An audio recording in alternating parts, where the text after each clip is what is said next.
News ಫಸ್ಟ್ಗೆ ಸ್ವಾಗತ. ನಾನು ಜಗದೀಶ್ ಕಾಶಂಪುರ್. ಕಳೆದ ಒಂದು ತಿಂಗಳಿನಿಂದ ನಿರಂತರವಾಗಿ ಅಯೋಧ್ಯೆಯಿಂದನೇ ಗ್ರೌಂಡ್ ರಿಪೋರ್ಟ್ ಅನ್ನು ಕೊಡುವಂತಹ ಕೆಲಸವನ್ನ ನ್ಯೂಸ್ ಫಸ್ಟ್ ಮಾಡ್ತಾ ಇದೆ. ನಾನು ಈಗ ಅಯೋಧ್ಯೆಯ ಸರಯೂ ನದಿಯ ತಟದಿಂದ ಇವತ್ತಿನ ಹೆಡ್ಲೈನ್ಸ್ ಅನ್ನ ಆರಂಭವನ್ನ ಮಾಡ್ತೀನಿ. ಈ ಕ್ಷಣದ ಹೆಡ್ಲೈನ್ಸ್. ನಾಳೆ ಮಧ್ಯಾಹ್ನ ರಾಮಲಲ್ಲಾನಿಗೆ ಪ್ರಾಣ ಪ್ರತಿಷ್ಠಾಪನೆ. ಇವತ್ತು ಬೆಳಗ್ಗೆಯಿಂದಲೇ ಶುರುವಾಗಲಿದೆ ಹೋಮ ಹವನ ಪಾರಾಯಣ. 114 ಕಳಶಗಳ ಜಲದಿಂದ ಮೂರ್ತಿಗೆ ಪುಣ್ಯ ಸ್ನಾನ.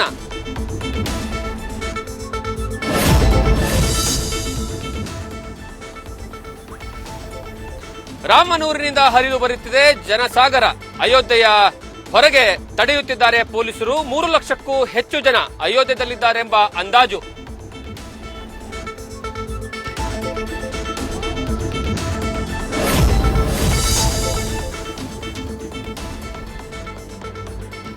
ನಿನ್ನೆ ರಂಗಸ್ವಾಮಿ ದರ್ಶನ, ಇವತ್ತು ಧನುಷ್ಕೋಡಿಗೆ ಪ್ರಧಾನಿ ನರೇಂದ್ರ ಮೋದಿ ಭೇಟಿ.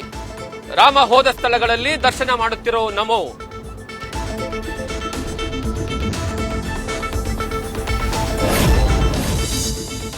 ಮೂರ್ತಿ ಕೆತ್ತನೆಯು ಧಾರ್ಮಿಕ ವಿಧಿವಿಧಾನಗಳಂತೆಯೇ ನಡೆಯುತ್ತೆ. ಕ್ಷೇತ್ರಪಾಲ ಪೂಜೆಯ ನಂತರ ಮೂರ್ತಿಯ ಕೆತ್ತನೆ, ಬಳಿಕ ಮೂರ್ತಿಗೆ ಶಿಲ್ಪಿಗಳಿಂದ ಮೊದಲ ಪೂಜೆ.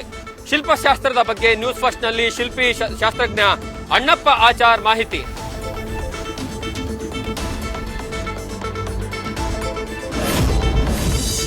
ಪ್ರಾಣ ಪ್ರತಿಷ್ಠಾಪನೆಯಲ್ಲಿ ಭಾಗಿಯಾಗೋ ಗಣ್ಯರಿಗೂ ಕರ್ನಾಟಕದಿಂದ ವಿಶೇಷ ಉಡುಗೊರೆ.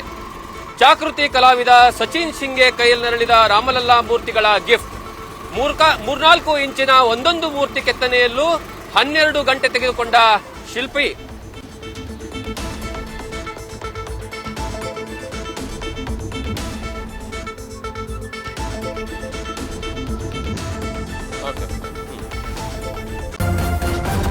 ನ್ಯೂಸ್ ಫಸ್ಟ್, ನಿರ್ಭೀತಿಯಿಂದ ನಿಮ್ಮ ಪರವಾಗಿ.